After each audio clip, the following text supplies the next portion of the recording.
semblait au contraire très ouverte et qui cherchait surtout pas de conclusion, mais au contraire un nouvel élan. C'est comme ça que je l'ai compris.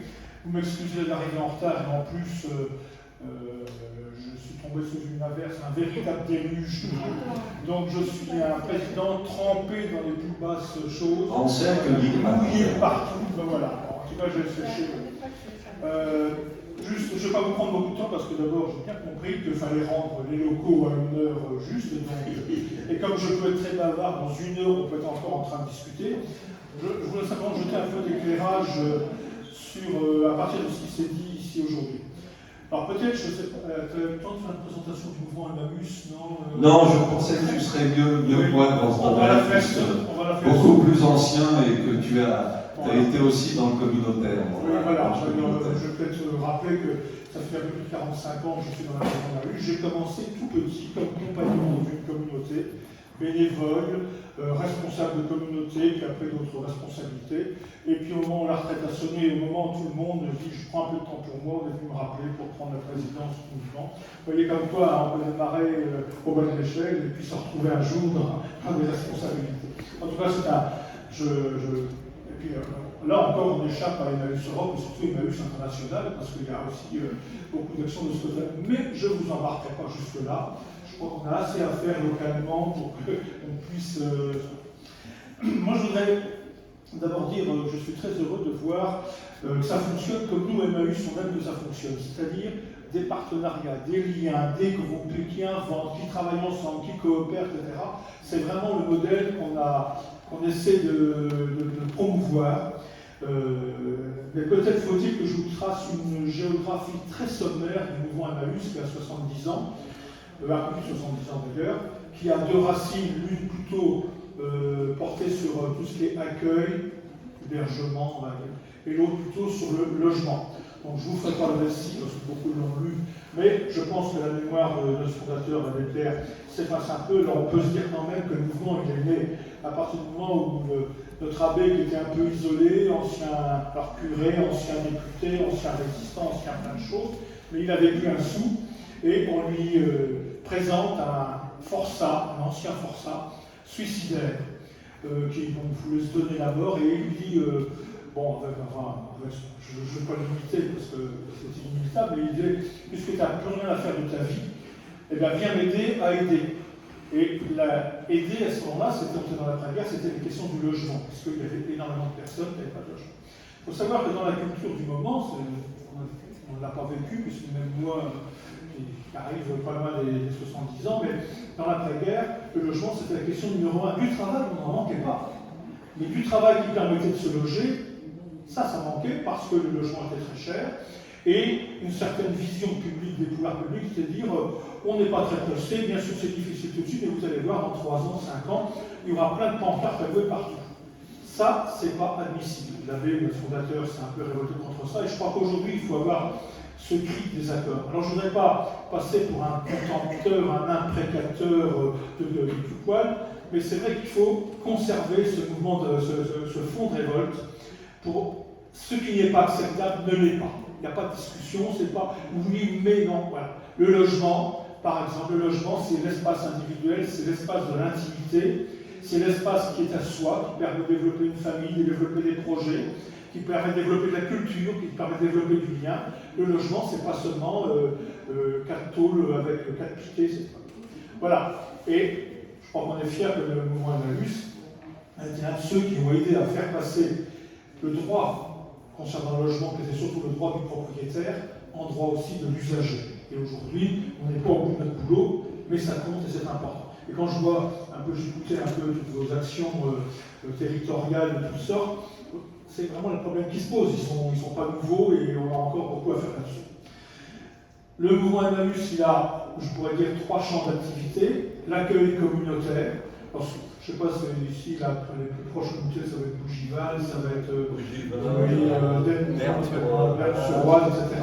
C'est un modèle un peu particulier sur lequel je vais pas m'étendre, mais qui a permis de mettre la présence d'Emmaüs sur le territoire, sur le terrain, en accueillant des gens sans aucun préalable administratif.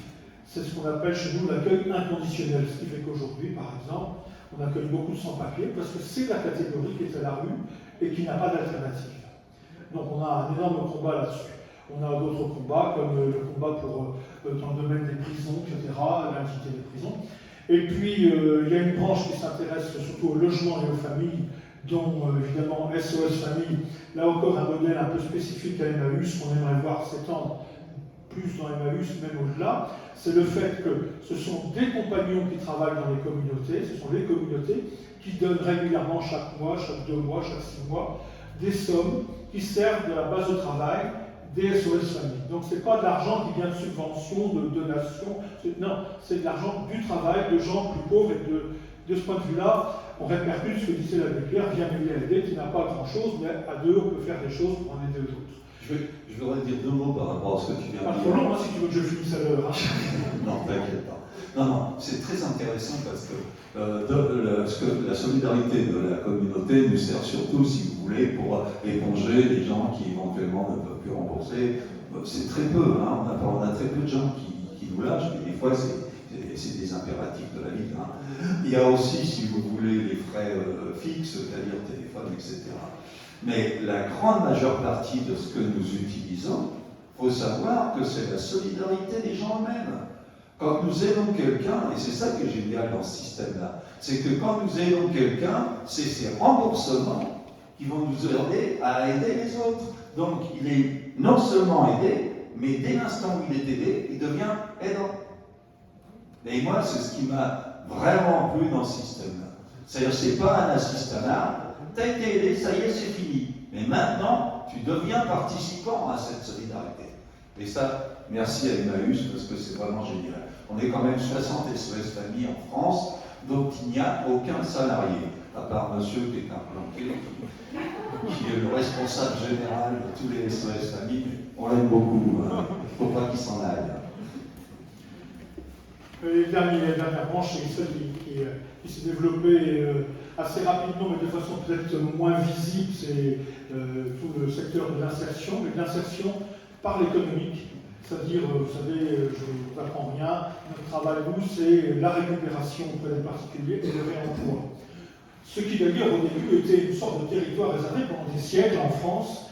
La part du pauvre, c'était la part du chiffonnier, c'est-à-dire ce qui était laissé dans les rues, que les gens jetaient, et qui aujourd'hui est devenu un champ économique concurrentiel, international, à part entière. Et aujourd'hui, on se trouve en confrontation avec des grandes sociétés, les éoliennes. Alors, on ne crache pas la figure, mais c'est sûr que la rapproche est purement économiste, alors que nous essayons de défendre le fait qu'il y a de l'activité économique, mais comme je le disais tout à l'heure, il doit y avoir aussi derrière cette petite lumière qui s'appelle le petit bout d'utopie, là, et qui nous permet à tous de rêver à ce qu'un monde soit un peu meilleur et un peu plus partagé. Donc, je m'en tiendrai là à la répartition, enfin à l'explication des malus, parce que sinon il y a trop longtemps. Je voulais seulement souligner quelques petits points moi, qui m'ont intéressé.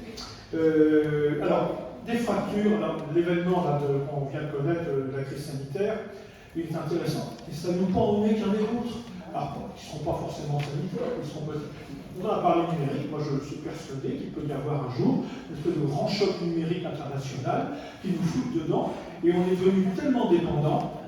J'en ai un, mais il peut y avoir n'importe quoi d'autre sur le plan environnemental, sur le plan d'un tas de choses. Donc ça, il faut savoir qu'aujourd'hui, on est dans des effets qui peuvent complètement bouleverser. C'est pas une crise, c'est pas quelque chose qui commence un jour et finit même 3 ans après. Une crise, je crois que c'est Michel Serres qui expliquait ça très bien dans ses bouquins. Voilà, on en sort, mais on n'en sort pas exactement de la même manière qu'on y est rentré. Et revenir comme avant, ça n'existe pas. Ça n'existe pas. Donc là, il y a un travail, et dans tous ces chocs sociaux, il y a forcément des perdants. C'est là qu'est notre part, les pouvoirs publics, les associatifs, tout ce champ-là, notre responsabilité là. Et comme disait un sociologue que j'ai bien connu, le boulot des associations, c'est de réenchanter le monde, parce que c'est vrai que quand on voit cette série de choses qui s'enchaînent, on pourrait être très, très pessimiste. Donc voilà. Le deuxième point que je voudrais dire, c'est quand même qu'il faut qu'on réfléchisse en permanence à la place et au rôle qu'on donne à l'argent. L'argent à Emmaüs, on a toujours manqué. En même temps, si on comparait nos chiffres avec les salles de vente et tout ça, ça peut paraître énorme, mais en fait, c'est peu de choses. C'est une goutte d'eau dans l'économie, et il faut qu'on lui donne même un peu de sens. Donc ça, je le redis, voilà, ça fait toujours bien de le dire. Donc ça, je suis content d'avoir dit dans la journée, mais c'est quand même une chose importante. Il y a un point moi, qui m'interroge toujours, parce parce que dès que quelqu'un, et j'en suis, traverse un moment de difficulté économique, tout d'un coup, on sent ce que c'est que l'endettement. Ça nous pèse, ça nous ruine, ça nous lamine. Et je veux dire, quand les gens qui sont une certaine pauvreté culturelle, une pauvreté relationnelle, une pauvreté sociale, une pauvreté familiale, eh bien, ils sont complètement désemparés et laminés, atomisés, je ne sais pas ce qu'on peut mettre comme mot, mais on ne se rend pas compte, c'est leur jour, leur nuit, leur santé, leur famille, tout est atteint. Et que ça, il faut bien qu'on en ait conscience. Ce n'est pas uniquement des effets qu'on peut mesurer, cadrer, calibrer, et puis on fait ça, et ça s'arrange. Ça se passe jamais comme ça, on est sur une matière humaine. Et puis je voulais vous dire quelque chose qui m'avait paru intéressant, et j'espère que je ne l'ai pas oublié. Bon, je ne l'ai plus, c'est pas très grave.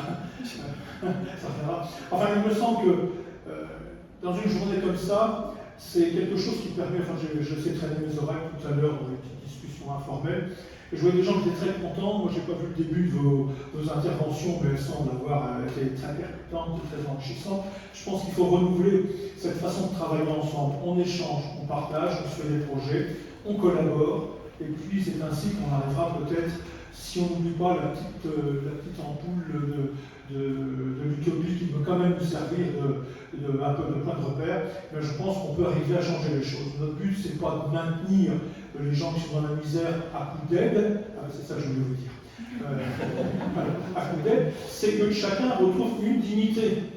Alors certainement, il y a des gens qui ont de très très gros besoins, et il y en a qui ont besoin de moins, mais il n'empêche que chacun a des besoins. Et donc, sur l'aide, je voudrais quand même redire quelque chose. Nos amis africains, puisqu'il y a aussi une dimension de l'action internationale, nous rappelaient souvent quand on a commencé à faire collaborer des groupes de France et d'Europe avec des groupes africains ou latino-américains, parce qu'on a fait ça aussi, hein, on a mis des groupes de communautaires, donc de gens accueillis ensemble, un peu faire des rencontres. Ils nous ont dit une petite chose, ils disent, vous savez, la main qui donne est toujours au-dessus de la main qui reçoit. Et ça, il faut s'en méfier. Parce que quand on accueille quelqu'un pour l'aider, c'est pour ça que j'aimais beaucoup l'idée d'accompagnement. C'est pas l'idée qui est important, c'est la façon dont on le fait. C'est-à-dire qu'il n'y a pas le bon côté du bureau, le bon côté de la porte, et puis le côté du demandeur qui est soumis à notre bonne volonté ou à notre qualité d'écoute, où on est fatigué, on ne fait pas attention, etc. Non, la main qui donne, elle est au même niveau que la main qui reçoit. Et c'est comme ça qu'on fera progresser le monde. Parmi toutes les petites utopies, si je peux avoir pu passer ce petit message, et bien ce sera un petit mot de conclusion pour la journée. Merci, Antoine.